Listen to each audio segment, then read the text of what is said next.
additionally, there'll be press booths for photographers to reach the center aisle during remarks. Please welcome the Vice President of the United States, Kamala Harris.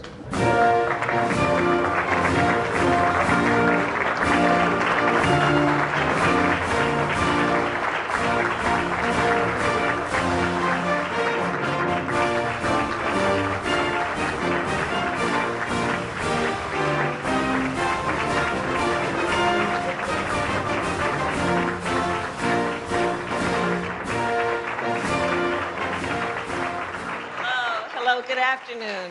Good afternoon. Please have a seat. Well, it is good to be back in Pennsylvania and to be with so many incredible leaders, members of our administration, members of Congress, the workers of AFSCME Local 33 and 47, and of course, Pennsylvania's own Joe Biden. Yes. So before I begin, if I might just refer to the governor's concern about my attendance today. You worry a little too much. But as a proud 49ers fan, congratulations to everyone here and the Eagles, and good luck in the Super Bowl. So Philadelphia, the President and I are here to address a critical issue that affects every person in America: clean drinking water. Few resources are more basic and more essential. Without reliable access to clean water, people can simply not be healthy, communities cannot grow, and our nation cannot prosper. No matter where they live, every person in America should have a right to clean water. And yet, today, across our nations, far too many Americans do not. Today, across the West, historic droughts have forced millions to endure water shortages, wildfires, and billions of dollars in economic damages.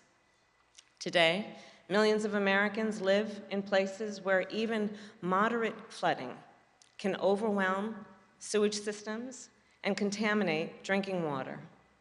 We have heard too many stories of people who, after storms, have pools of sewage water under their floorboards. And as a result, in particular in communities across the South, we have seen a rise in infections like hookworm and diseases like Zika. And across our nation, up to 10 million homes and thousands of schools and childcare facilities receive their water through lead pipes. To be clear, lead is a poison. Drinking water contaminated with lead causes serious health issues, especially for our children. It stunts growth, it causes damage to the brain, and it affects a child's ability to learn. Last week, for example, I met a bright young leader. He's 9 years old. His name is Aiden. Aiden lives in Milwaukee with his mother, Deanna, and his brother, Jaden. Today, Aiden is healthy, and he is full of energy. But that was not always the case. Because you see, when Aiden was 2 years old, he was hospitalized for lead poisoning, twice, for drinking water out of the tap at the kitchen sink. Deanna told me that before Aiden's hospitalization, he experienced severe mood swings. One minute he was happy, the next minute he was sobbing. Deanna told me it was terrifying. Well, I think we all agree, no child in America should ever have to endure that kind of experience, and no parent in America should ever have that experience. And so together, with the leaders here today, and with leaders across our nation, we have made access to clean water a priority of our administration's national agenda.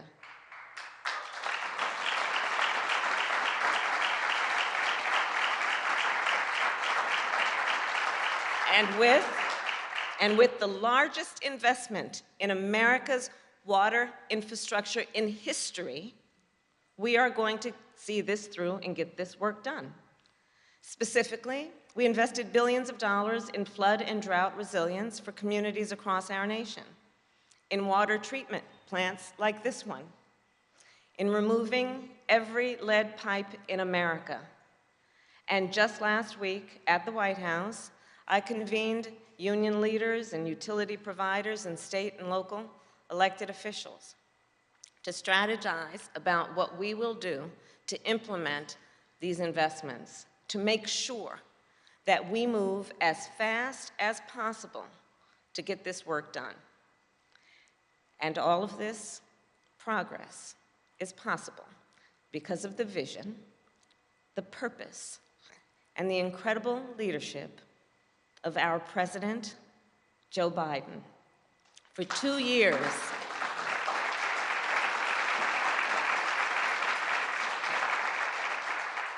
for the 2 years that he has been president and many years before that, Joe Biden has fought to make sure that children like young Aiden have the opportunity to grow up and to be healthy and to live up to their God-given potential.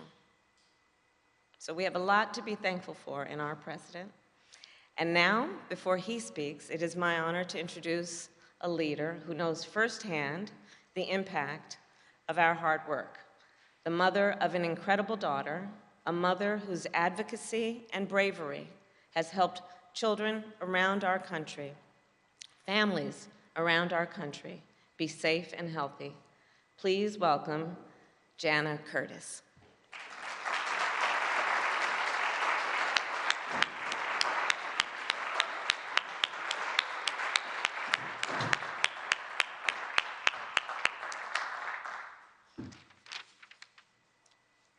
Good afternoon.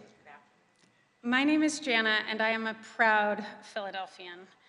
I was drawn to this city by its rich history, but 8 years ago, that history poisoned my baby girl. At just 12 months old, she had a blood lead level of 14. That's 4 times the action level set by the CDC today. The first phone call with the pediatrician was terrifying. Damage from lead is permanent, she said, irreversible. Potential loss of IQ, low weight gain, sleep disturbances, speech delays. And when the public health official told me that lead poisoning was 100% preventable, I was heartbroken. Now, since that day, we've done everything we can for our little girl. Blood tests, speech therapists, early intervention, endless appointments. And while we will never know what potential was stolen from her, today she is a thriving, beautiful little girl.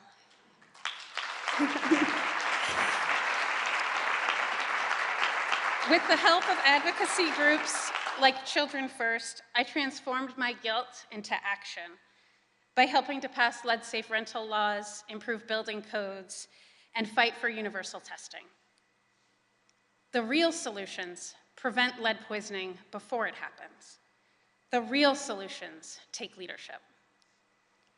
For decades, we have told parents, and let's face it, mostly moms, that to prevent lead poisoning, they should pick up a mop or put a water filter in their home. All that time, we have known that to truly stop lead poisoning, we have to take out the water pipes or the dirt or the paint. As a country, we accepted the lost potential of generation after generation because no leader was willing to act, until now.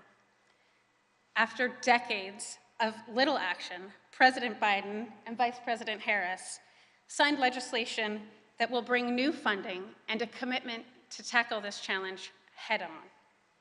Our kids will be safer, our communities stronger, thanks for their leadership. And that is why it is my great honor to introduce a leader who said enough is enough, a leader willing to act so no parent has to get a phone call telling them to fight an invisible poison on their own. Please welcome President Biden.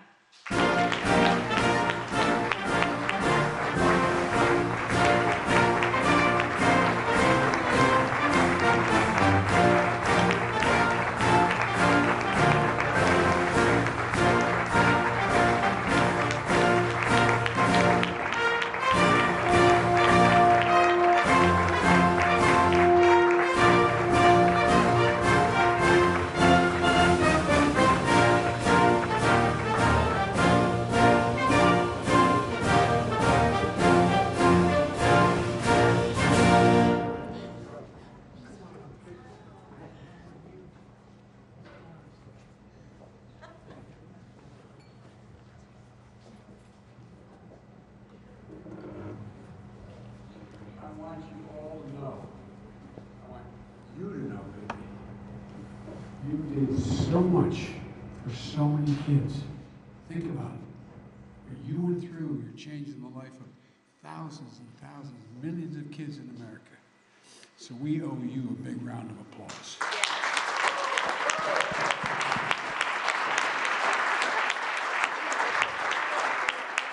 And I love your earrings. Thank you. Well, folks, hello, Philadelphia. I'm Joe Biden's husband. She's a Philly girl. So the first thing I'm going to say is, go Eagles, fly, Eagles, fly. Now, the good news is I happen to mean it, but even if I didn't, I'd say it. You know why? Otherwise, I'd be sleeping alone. She is, everybody sit down. As the mayor knows, she is one self-assured Philly fan. No matter what. My wife hates violence, she says. I told Bobby Casey this. We went to a Flyers game a couple years ago, and the fights, and the Secret Service is in a box and next to us to make anyway. And there's a fight breaks out, and my wife, who hates violence, goes, "Hit him, get him!" Here, jumping up. The Secret Service looking, where the heck did that come from? But anyway, thank you, Kamala. Thank you very much. You guys don't have to stand up here. Come on, why don't you go?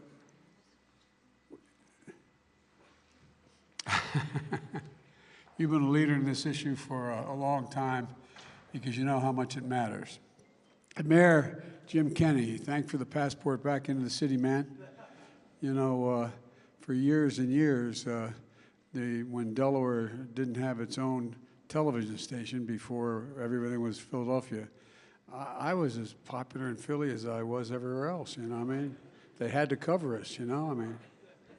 Well, I don't know about I still am, but I'm happy to be here with the new governor, Josh Shapiro. Josh, you're going to be a great governor.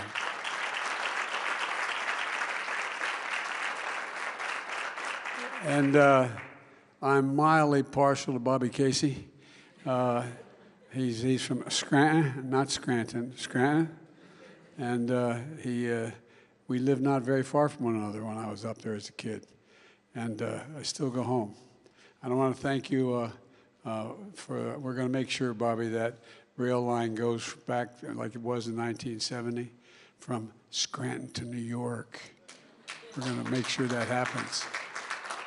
And John Fetterman, you've been a great partner, pal, and you've only been there exactly 1 month, but you've been a fighter not only for Pittsburgh, but for the whole country. And Dwight Evans, you've been a good friend and a great supporter representing the community.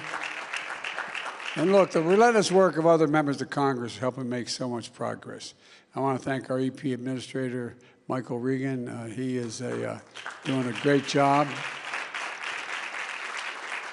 He was down doing a great job in North Carolina. We went just and stole him, just flat stole him. But you're doing a great job, Michael. Thank you very much. And thanks to the folks who run this plant and fix our water system here in Philly. AFSCME, plumbers and pipe fitters, laborers, all helping to deliver clean water. And by the way, all this money we're spending is going to hire union workers. Union workers. But before I begin, I want to say a word about the jobs report we talked about this morning. Next week, we're reporting on the State of the Union. I'll be doing that from the Capitol. But I reported today on the state of the economy. This morning's report showed that the economy's strong.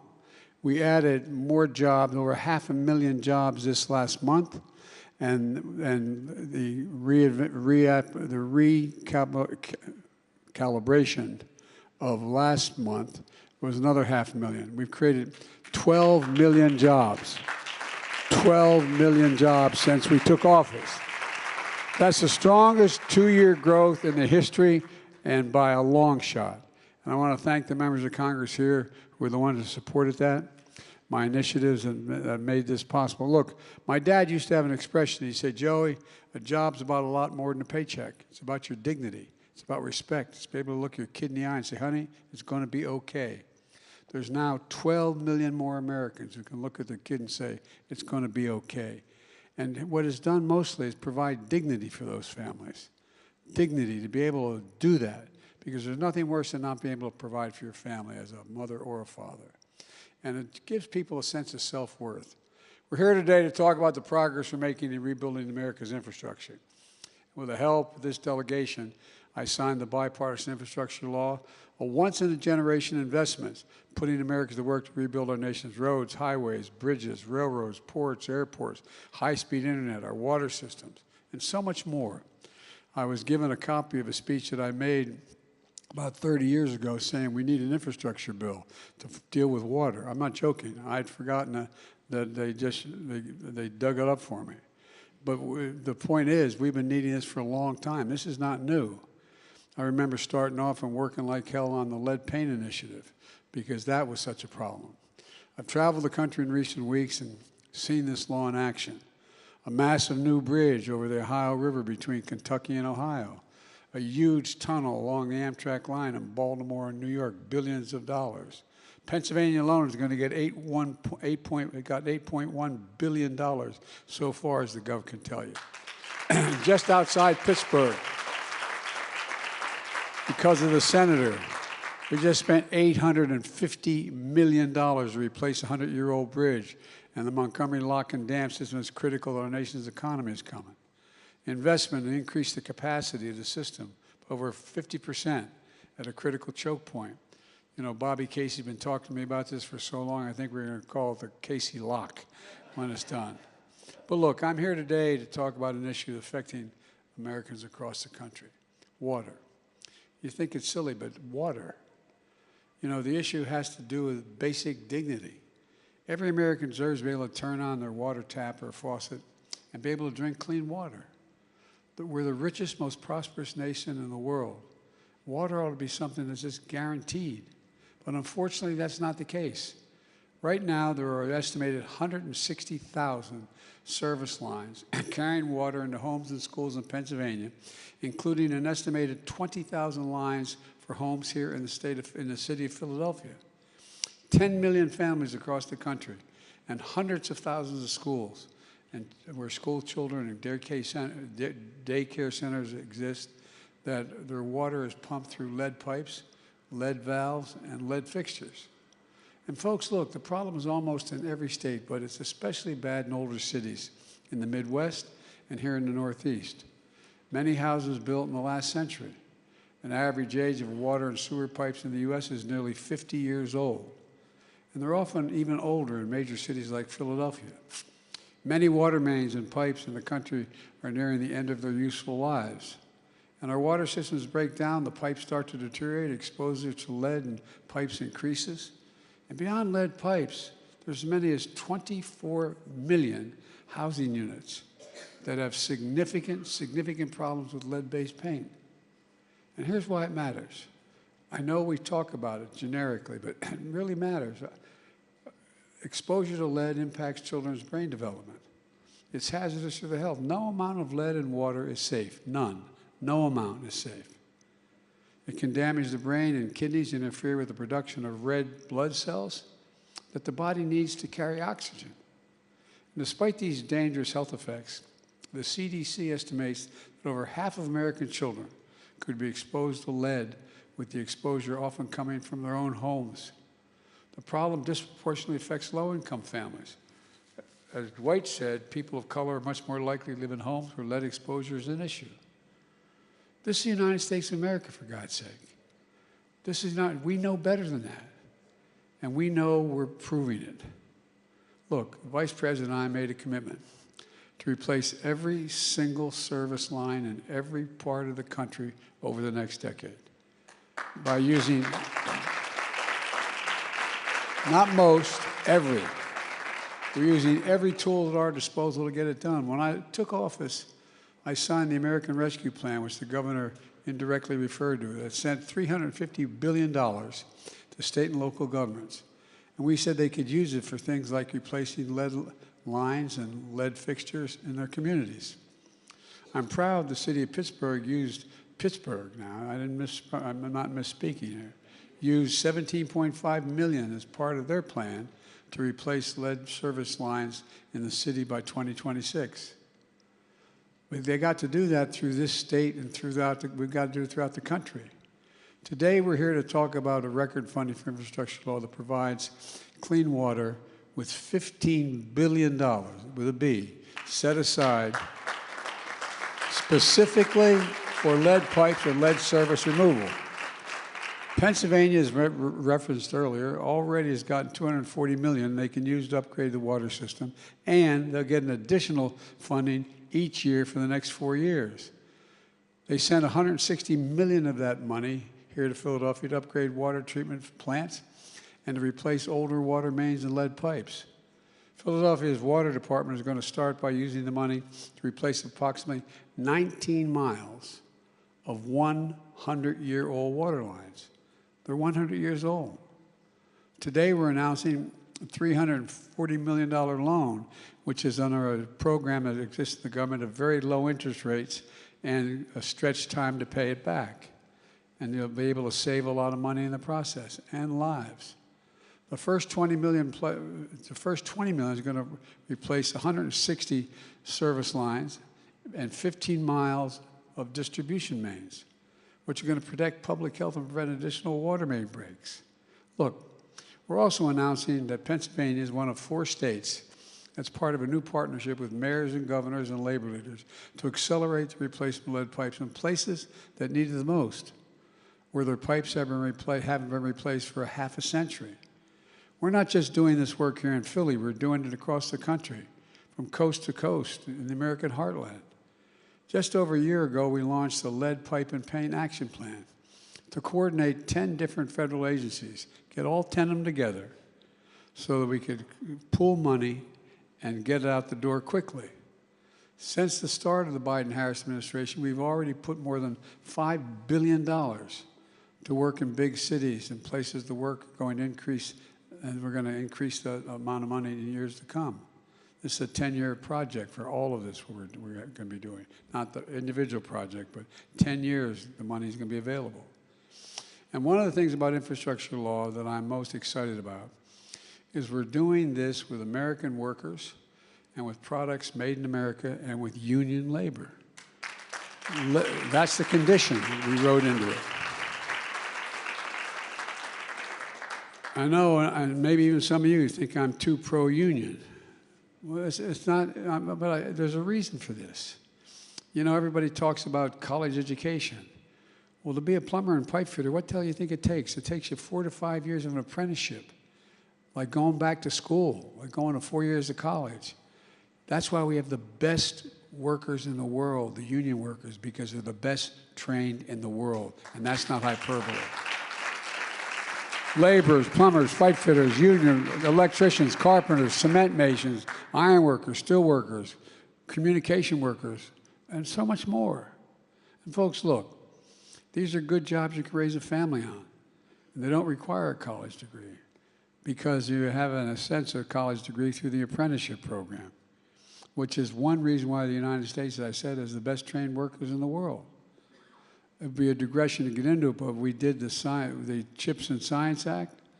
Well, guess what? One of the people is investing one of the companies investing over $80 billion in that. I asked why they're investing there. They said, you have the best workers in the world. And it's coming out of South Korea. The best workers in the world. Let me close with this. Folks, this isn't complicated. Every person in this country deserves to be able to turn on a faucet and have clean drinking water. And through the infrastructure law, we're making historic investments to make sure that they can. When America sees us making these investments all across America, replacing these pipes, building roads and bridges, and that sends a message. We can really do big things. I think America over the previous 5, 6, 7 years began to wonder whether we could do big things. There's nothing, and I mean, think about this now from a historical perspective. There's nothing we've ever set our mind to as a country that we haven't succeeded in doing. Nothing. Nothing. We're the only country in the world that comes out of every crisis stronger than we went in. And that's what we're doing on the economy now. That's what we're doing under this infrastructure legislation. We can move this nation forward. And I want to send another message, too. It's messages of pride. Pride in our country, pride in our capability, pride. Pride what we can do when we do it together. And it generates a sense of self-worth. It generates a sense of self-worth, knowing that you can provide for your family. I've long said, it's never been a good bet. Never, ever been a good bet to bet against America. And I can honestly say, and I mean this sincerely, and a lot of Philadelphians know me, I've been around for a long time. I have never, ever, ever, ever been more optimistic about America's chances in the world than I am today. Never. We're at one of those inflection points in world history where things are going to change dramatically over the next couple of years. And what we do over the next couple of years is going to determine, next 4 or 5 years, what the country is going to look like and the world is going to look like 20, 30 years from now. We reach those inflection points every 5 or 6 generations, maybe fewer. And that's who we are. We're leading the world once again. We are the nation that the rest of the world looks to. Former Secretary of State Madeleine Albright was right. We are the essential nation. But we got to remember who in God's name we are. We're the United States of America. There is nothing beyond our capacity. Nothing. And the least we can do, although it's going to be incredibly expensive and take a little bit of time, is make sure that those 400,000 schools and daycare centers and the like, when they turn on water at that school with a tap in the fountain, that water is clean and pure. We owe it to our kids and grandkids. God bless you all, and thank you for what you're doing.